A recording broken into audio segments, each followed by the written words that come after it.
Question number 16 অনুশীলনী 8 এখানে কি কইছে দেখো যে PQR ত্রিভুজের QR এবং PR এর পরিমাপ ক্রমে 4 সেন্টিমিটার এবং 8 সেন্টিমিটার এবং QR ভূমি সাপেক্ষে উচ্চতা PL এর পরিমাপ 5 সেন্টিমিটার হলে PR ভূমি সাপেক্ষে উচ্চতা QM এর পরিমাপ নির্ণয় করো। তো একদম সহজ, যেরকম আমরা কোয়েশ্চন নাম্বার 14 সমাধান করছিলাম সামান্তরিকের কালির ক্ষেত্রে, ঠিক একই রকমভাবে আমার এই প্রশ্নের মধ্যে কইছে যে PQR একটা ত্রিভুজ। আমি লিখি, তোমরা আগে প্রশ্নটা বোঝো। PQR একটা ত্রিভুজ, PQR এই ত্রিভুজের মধ্যে কি কইছে যে PR QR এবং PR এর পরিমাপ দেওয়া আছে। QR কোনটা? QR এই বাহু দেওয়া আছে কত আছে 8 সেন্টিমিটার এবং আমার PR দেওয়া আছে কত 8 সেন্টিমিটার। ঠিক আছে, এই দুইটা তোমরা বুঝছো। এখন আমার প্রশ্নের মধ্যে আবার কইছে কি যে QR ভূমি সাপেক্ষে, QR ভূমি কোনটা? QR এই ভূমি সাপেক্ষে আমারে কইছে যে উচ্চতা PL এর পরিমাপ। উচ্চতা PL মানে এই ভূমির মধ্যে উচ্চতা কি তাইব P আর L, এটা হচ্ছে L PL।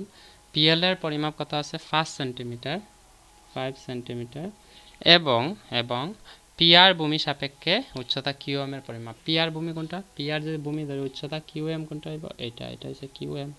তোমরা বুঝছো আশা করি। তো যেহেতু ত্রিভুজ একটাই, ত্রিভুজের কালির সূত্র কি তা হাফ ইন্টু ভূমি ইন্টু উচ্চতা। তো আমরা হাফ ইন্টু ভূমি ইন্টু উচ্চতা দিয়া করলে আমরা প্রথম যদি ভূমি QR ধরি উচ্চতা হইব PL, দ্বিতীয়ভাবে এইভাবে করতে পারি যদি হাফ ইন্টু ভূমি PR ধরি উচ্চতা কি হইব QM হইব।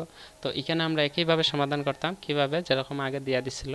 তো আমরা সলিউশন দিয়ে লিখতে পারি যে ত্রিভুজ PQR এর ক্ষেত্রে, ত্রিভুজ PQR এর ক্ষেত্রে আমরা লিখতে পারি হাফ ইন্টু ভূমি কোনটা হইব প্রথম নিয়ে ভূমিটা QR ইন্টু উচ্চতা কোনটা হইব QR ভূমি নিলে উচ্চতা হইব আমার PL ইজ ইকুয়াল টু কেন? কারণ ত্রিভুজের কালিটা দুইভাবে বার করতে পারবো।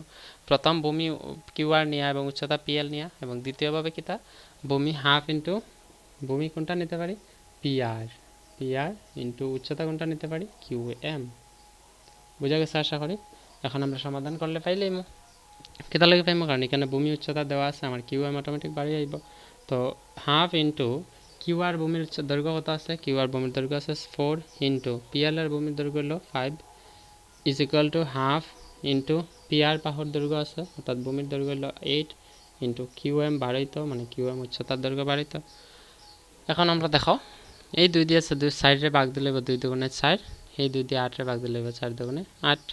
এখন উপরে কি রয়েছে 2 একে 2 আর 5 দুগুণা 10 ইজ ইকুয়াল টু এখানে কি আছে তোমার 4 ইন্টু QM।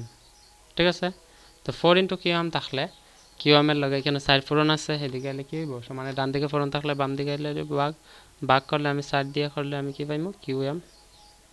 এখন কি পাইমু 10 রে আমরা যদি 4 দিয়ে ভাগ দিই কি হবে 4 দুগুণে 8, থাকবে কত 2, দিতে হবে 0, আসবে দশমিক, 4 5 20 শেষ।